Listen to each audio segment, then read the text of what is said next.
Ladies and gentlemen, now for your official introduction, the fighter fighting out of the red corner, weighing in at 76.7. He's 26, stands at 6'1". He fights out of Manchester, Predators and hails from Manchester, Jorge.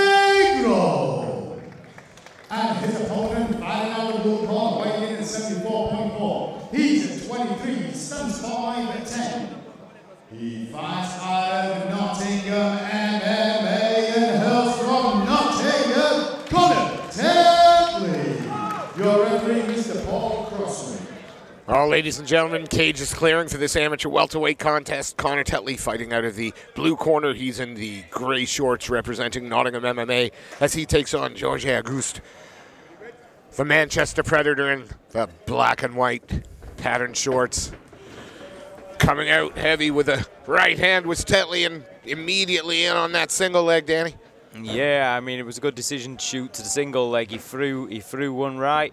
He got clipped back and dropped on the single leg, but Augusto just, he's got the arm in guillotine here, and you know, there are some finishers he would want to you can swim in for the high elbow. Here we go. He needs to turn that elbow down the back and just fish his right arm underneath the neck a little bit more, because right now it's more of a traditional style guillotine.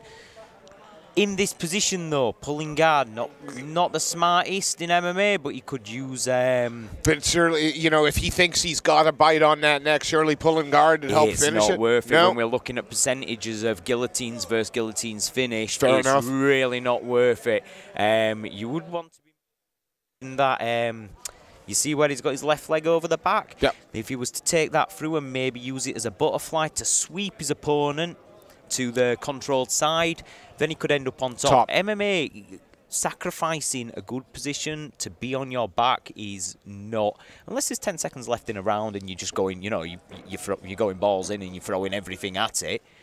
But at the beginning of a round, not so much. Any danger in burning out the arm? He doesn't look like he's putting a whole lot of squeeze on, but that's a long time to be controlling the head. Exactly. And as you can see now, he's trying to readjust his grip. He's got the right elbow in a little deeper. He just needs to turn that.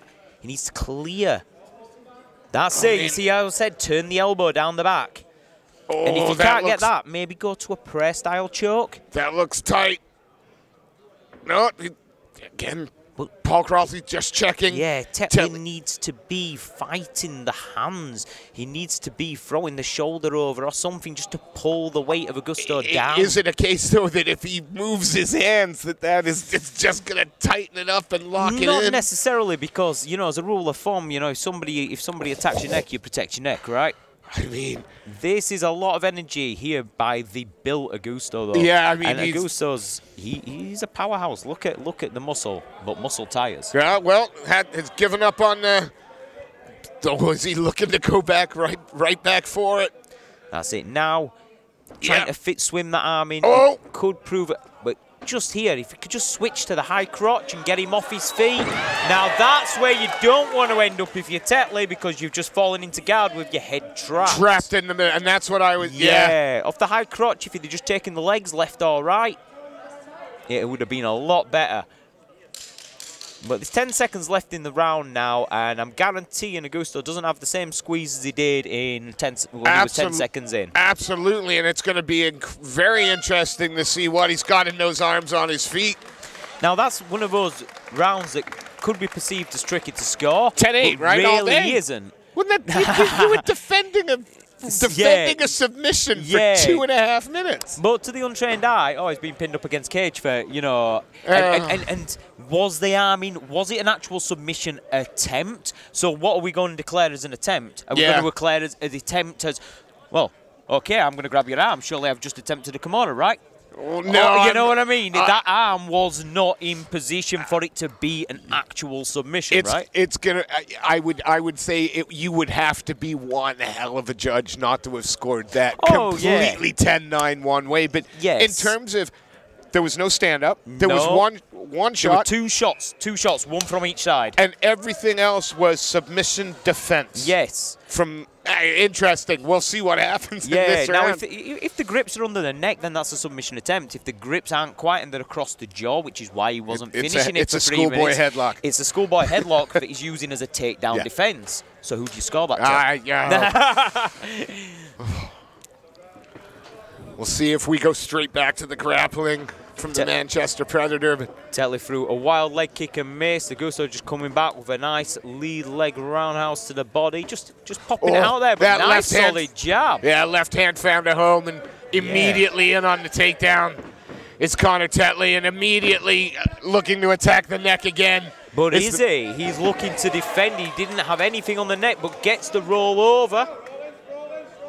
Now, at this point, if you're Augusto, you don't want to be on the side of your head. You want to be on your forehead because you can get rolled. Yeah, it's going to look just to consolidate this position now. Yeah, he just needs to slide that knee through to the mat and take the 3/4 mount. But Tetley doing a good job to control the leg. But Augusto's still got the right arm in on the neck. And he's going to be heavy on top. It's the Manchester Predator. Oh, 100%. He's definitely, he's the bigger man. A well put together welterweight for sure. Yeah. And I'm liking his pace. And people may think, oh, it's a slow pace, but you know your body. If you've got that much muscle, muscle gets tired. You know, he's doing everything at a slower pace, but effective. Absolutely. I mean, he's really locking down this position, looking just inch by inch, working his way up. I'm not... And he's looking just to keep that right knee as a base while he fights for something, whether it may be an arm. On the other side, he's looked to take the pressure now, getting his opponent looking right. And now you can see forcing down on the right leg, trying to free. Yeah, now, it's a good job the fence is there, because if you're getting your opponent turning right and you're trying to move your left leg through, it's a good way to get rolled. The fence there was stopping that from happening, but Augusto just coming up higher with the knee. You can see him looking just to get a little bit of posture, maybe considering some ground and pound. Yeah, because right now they've kind of been at a kind of a stalemate with the grappling. You know, not much has happened either way. And of course, under the amateur rules, said he can't throw elbows from this position, so he's now going to make Tetley work underneath him and start to look to land some heavy shots. And just by throwing those 2 shots there, he spent half a round trying to find mount. He threw 2 shots and was given mount. And now he's underneath. Yep, here we go. Now he needs to just swim his legs back and flatten out his man, and there we go. Absolutely wonderful. I mean, Tetley, methodical approach. Yeah, and Tetley tough as old leather, but you could absolutely tell that George was looking confident that he'd get the neck eventually. He just went back to it. He didn't look like he was in a rush when he hit the ground. He took everything step by step, but a word to the amateurs, and maybe George watching this fight back, he spent a lot of time trying to feed that knee through for the 3/4 mount to mount. Postured up, gave 2 shots. In 5 seconds, had the mount. 10 seconds, had the back. It's a nice way to make a debut. A calm, composed performance. Showed a lot of maturity. Gav Boardman, the Manchester Predator team, got to be very, very happy with that. Yeah, and they are a great team as well. Gav Boardman, it's not his first time at the dance, is it? You know, no. his debut fighters coming in are not debut fighters. Well, let's turn this over to Mr. Seth Khan, who can give Jorge Augusto his first official amateur win. Ladies and gentlemen, after 2 minutes, 40 seconds of the second round, your referee, Mr. Paul Crossley, calls a stop to the fight, declaring your winner by rear naked choke, George Negro. Please show your appreciation for Conor Tetley.